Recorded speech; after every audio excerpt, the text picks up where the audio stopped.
Students, welcome to online classes of Bishop Academy. Students, हमने पिछले video में आप लोगों को स्ट्रक्चर ऑफ द सेल के बारे में बताया हुआ था। जो हमारा टॉपिक था स्ट्रक्चर ऑफ द सेल, उसमें हमने आपको प्लाज्मा मेम्ब्रेन, सेल वॉल और न्यूक्लियस के बारे में बताया था।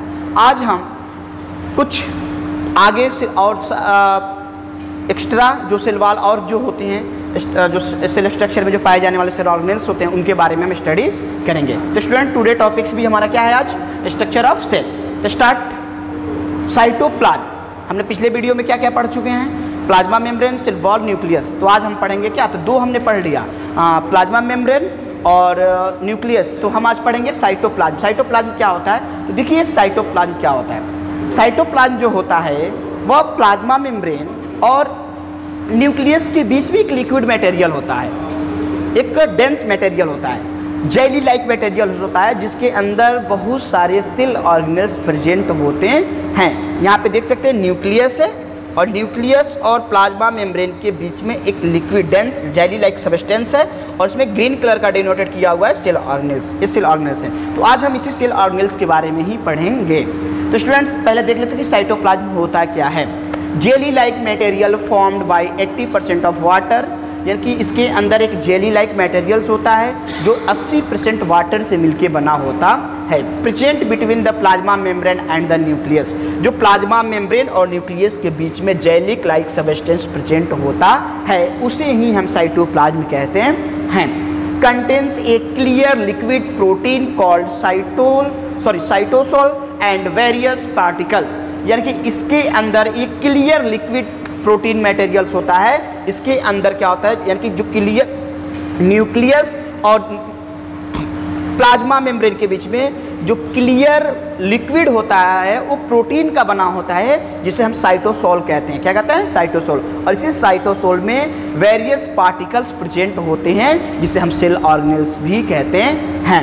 Particles are proteins, carbohydrates, nucleic acids, lipid and inorganic ions. इनकी जो पार्टिकल्स, इसमें वेरियस पार्टिकल्स जो प्रेजेंट होते हैं, इसके अलावा वो क्या हो सकते हैं कि वो प्रोटीन हो सकता है, वो कार्बोहाइड्रेट होता है, वो न्यूक्लिक एसिड होता है, लिपिड होता है, इनऑर्गेनिक आयंस होते हैं। आल्सो कंटेन्स मेनी ऑर्गेनेल्स, और इसके अलावा उसके अंदर many organelles with distinct structure and function, जिसका हम स्ट्रक्चर और फंक्शन के बारे में क्या करेंगे, जिसकी अलग अलग स्ट्रक्चर और फंक्शन होता है। इसमें और सारा भी सेल ऑर्गेनेल्स भी प्रेजेंट होते हैं। Some of this organelles are visible only under a electron microscope, यानी कि जो इसके अंदर जो सेल ऑर्गेनेल्स प्रेजेंट होता है उसे हम सिर्फ माइक्रोस्कोप यानी कि इलेक्ट्रॉन माइक्रोस्कोप की हेल्प से ही देख सकते हैं, स्टडी कर सकते हैं।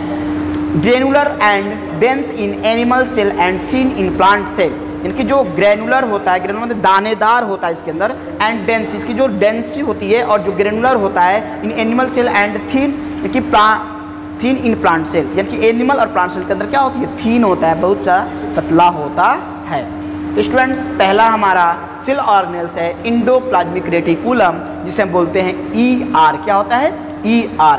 तो इंडोप्लाज्मिक रेटिकुलम जो होता है स्टूडेंट्स, वो दो टाइप्स का होता है। एक होता है RER, दैट मीन्स की रफ इंडोप्लाज्मिक रेटिकुलम, यानी कि जिस रेटिकुलम, इंडोप्लाज्मिक रेटिकुलम के सरफेस पे राइबोसोम प्रेजेंट होता है, यानी वो ग्रेनुलर दाने के समान जो होता है, रफ टाइप का दिखाई देता है, उसे हम रफ इंडोप्लाज्मिक रेटिकुलम बोलते हैं। और जो स्मूथ होता है, जिसपे राइबोसोम प्रेजेंट नहीं होते हैं, उसे हम SER यानी कि स्मूथ इंडोप्लाज्मिक रेटिकुलम कहते हैं। तो देखते हैं स्टूडेंट्स इसका details. Network of tubular and vascular structure which are interconnected with one another, यानी कि ये एक ट्यूब का और एक वेस्कुलर स्ट्रक्चर होता है। ट्यूब और एक वेस्कुलर स्ट्रक्चर होता है, जो एक दूसरे से अंदर ही अंदर क्या होते हैं? इंटरकनेक्टेड होते हैं, एक दूसरे से क्या होते हैं? जुड़े होते हैं। Some part are connected to the nuclear membrane, और कुछ ऐसे पार्ट, जो न्यूक्लियर है ना, न्यूक्लियस, तो इसके किनारे न्यूक्लियर मेम्ब्रेन होता है, तो कुछ जो पार्ट होती हैं वह न्यूक्लियर मेम्ब्रेन से भी जुड़े होते हैं, कनेक्टेड होते हैं। While others are connected to the cell membrane, और कुछ सेल मेम्ब्रेन से क्या होते हैं, कनेक्टेड होते हैं। कह सकते हैं कि जो न्यूक्लियर मेम्ब्रेन की तरफ होता है वो न्यूक्लियर मेम्ब्रेन की ओर, और जो सेल मेम्ब्रेन की तरफ होता है वो सेल मेम्ब्रेन की से जुड़ा होता है, कनेक्टेड होता है। टू टाइप्स, यानी कि ये दो तरह के होते हैं। एक स्मूथ, दैट मीन्स की लैक राइबोसोम, जिसपे राइबोसोम प्रेजेंट नहीं होता है, लैक होता है, उसकी कमी होती है, उसे हम स्मूथ इंडोप्लाज्मिक रेटिकुलम कहते हैं।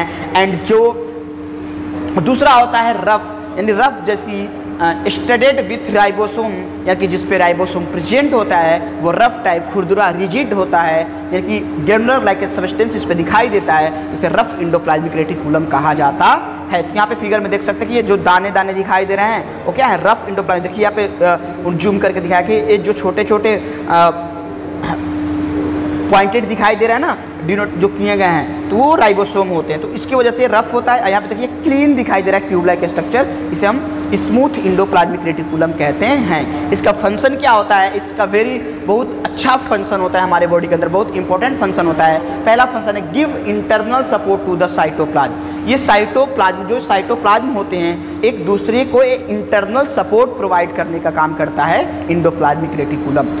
RER, rough endoplasmic reticulum synthesize secretory proteins and the membrane proteins, यानी कि ये सेक्रेटरी प्रोटीन और मेम्ब्रेन प्रोटीन को सिंथेसाइज करने का काम करता है। कौन, rough endoplasmic reticulum. SER synthesize, यानी कि smooth endoplasmic reticulum synthesize lipid for cell membrane. ये जो स्मूथ इंडोप्लाज्मिक रेटिकुलम होते हैं वो लिपिड को सिंथेसाइज करते हैं for the cell membrane, cell membrane के लिए।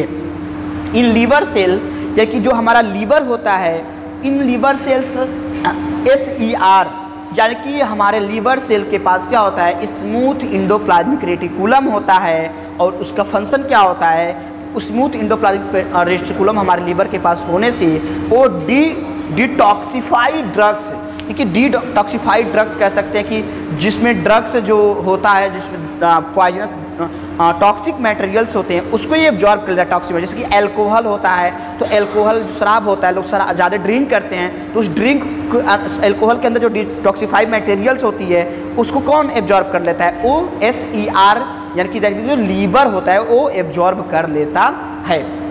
एंड पॉइजनस, यानी कि वो डिटॉक्सिफाई एंड पॉइजनस सब्सटेंस को जो हमारा यह स्मूथ इंडोप्लाज्मिक रेटिकुलम जो होता है वो क्या करता है, एब्जॉर्ब कर लेता है, और स्मूथ इंडोप्लाज्मिक रेटिकुलम लीवर में पाया जाता है। In muscles cells SER store calcium ion, और जो मसल सेल होते हैं उसमें ये कैल्शियम आयन को स्टोर करने का काम करता है स्मूथ इंडोप्लाज्मिक रेटिकुलम। अब देखते हैं गोल्गी बॉडी। गोल्गी बॉडी क्या होता है, तो देखिए गोल्गी बॉडी एक क्या होता है कि इसमें 3 पार्ट होते हैं। एक होता है वेसिकल्स, दूसरा होता है सिस्टर्नी, और तीसरा होता है लुमेन। तो इस तरह से देखिए, लुमेन नहीं सॉरी, सिसफेस, सिस्टर्नी और वेसिकल से मिलके बना हुआ होता है गोल्गी बॉडी। इसे ट्रैफिक पुलिस ऑफ सेल भी कहा जाता है। देखिए discover by the Camillo Golgi, इसे सबसे पहले कैमिल्गो गोल्गी नामक साइंटिस्ट ने डिस्कवर किया हुआ था। Formed by the stacks of 5 to 8 membranous sacs, ये लगभग 8 से 5 मेम्ब्रेनस सैक से बना होता है, 8 to 5 मेम्ब्रेनस सैक से बना होता है। Sacs are usually flattened and are called the cisternae, यानी कि ये फ्लैनेटेड होते हैं, इसे हम सिस्टर्नी बोलते हैं। देखिए यहाँ दिखाई दे रहा है कि इसके जो सेक्स हैं वो क्या हैं, वो फ्लैटेन है, और फ्लैटेन की वजह से इसे सिस्टर्नी कहा जाता है। हैज 2 इंड्स, इसके पास 2 इंड्स होता है, सिस फेस, या कि सिस फेस, और दूसरा ट्रांसफर फेस, ट्रांस फेस कह सकते हैं, सिस फेस और trans face. Situated near the endoplasmic reticulum, जो सिस फेस होता है वो इंडोप्लाज्मिक रेटिकुलम के पास में प्रेजेंट होता है, सिचुएटेड होता है। एंड जो ट्रांस फेस होता है वो नियर द सेल मेम्ब्रेन के पास क्या होता है, अटैच होता है, उसके पास सिचुएटेड होता है। इसका जो वर्क होता है, इसका जो होता है modify sorts and pack material synthesize in the cell, यानी कि ये मॉडिफाई करता है उस किसको, जो sorts and pack material synthesize in the cell, या कि सेल के अंदर सॉर्ट्स और पैक मटेरियल को मोडिफाइड और सिंथेसाइज करने का काम करता है। Deliver synthesized materials to various targets inside the cell, ये सिंथेसाइज मटेरियल जो होते हैं सेल के अंदर, उसको टारगेट सेल तक पहुंचाने एंड आउट द सेल, यानी कि सेल के बाहर और inside the cell, that means कि टारगेट सेल तक ये पहुंचाने का काम करते हैं उस सिंथेसाइज मटेरियल्स को। Produces vacuoles and secretory vesicles, इसके अंदर वैक्यूल्स होते हैं जो फूड को एक जगह से दूसरी जगह ले जाते हैं, फूड को फॉर्मेशन में भी हेल्प करते हैं वैक्यूल्स, एंड सेक्रेटरी वेसिकल्स, इसके बाद सेक्रेटरी वेसिकल्स भी होते हैं जो एंजाइम का सेक्रेशन भी करते हैं। Forms plasma membrane and lysosome, ये क्या करते हैं, प्लाज्मा मेम्ब्रेन और लाइसोसोम का भी फॉर्मेशन में हेल्प करते हैं। ये होता है लाइसोसोम। अब जैसे लाइसोसोम क्या होता है, इसके अंदर देखिए जो एक मेम्ब्रेन हो गया इसका बाहरी, और इस पर जो हाइड्रोलाइटिक एंजाइम्स पाए जाते हैं इसके अंदर, ये लाइसोसोम एक तरह का हाइड्रोलाइटिक एंजाइम होता है। और ये यही गोल्गी जो बॉडी थी, गोल्गी बॉडी, उससे सेक्रेटरी मटेरियल इसी से सेक्रेट होता है। Small spherical single membrane sac, ये एक small spherical single membrane sac होता है, found throughout the cytoplasm, ये थ्रू आउट द साइटोप्लाज्म में फाउंड होता है। फिल्ड विथ हाइड्रोलाइटिक एंजाइम, इसके अंदर हाइड्रोलाइटिक एंजाइम भरा होता है। Occur in most animal cell in few type of plant cell, ये सबसे ज़्यादा किसमें, एनिमल सेल में ज़्यादा प्रेजेंट होता है, बल्कि प्लांट सेल में बहुत कम, फ्यू बहुत कम पाया जाता है। इनके फंक्शन क्या होता है, help in digesting of large molecules, ये लार्ज मॉलिक्यूल्स सेल के अंदर जो लार्ज मॉलिक्यूल्स होते हैं उसको डाइजेस्ट करने में क्या करता है, हेल्प करता है। Protect cell by destroying forging invaders like bacteria and virus, ये हमारे बॉडी के अंदर हमारे सेल को प्रोटेक्ट करने का काम करता है। डिस्ट्रॉइंग फॉर्जिंग है कि उसको खराब हुए सेल, जो बैक्टीरिया और वायरस के थ्रू जो सेल खराब हो जाता है उसको भी बचाने का काम करता है। Degradation of worn out organelles, ये डिग्रेडेशन करने का, worn out of the cell, यानी कि सेल का वार्न आउट्स डिग्रेडेशन करने का भी काम करता है। इन आइडिया सेल्स परफॉर्म ऑटोलिसिस, ये क्या होता है, इन डेड सेल्स परफॉर्म्स ऑटोलिसिस, यानी कि इसके अंदर जो डेड सेल होते हैं हमारे सेल्स के अंदर, इसको ये ऑटोलिसिस कर देता है, उसको सही कर देता है, उसको क्या करता है, उसको खत्म कर खा जाता है, कह सकते हैं तो वो खा जा सकता है। तो thank you students for watching this video.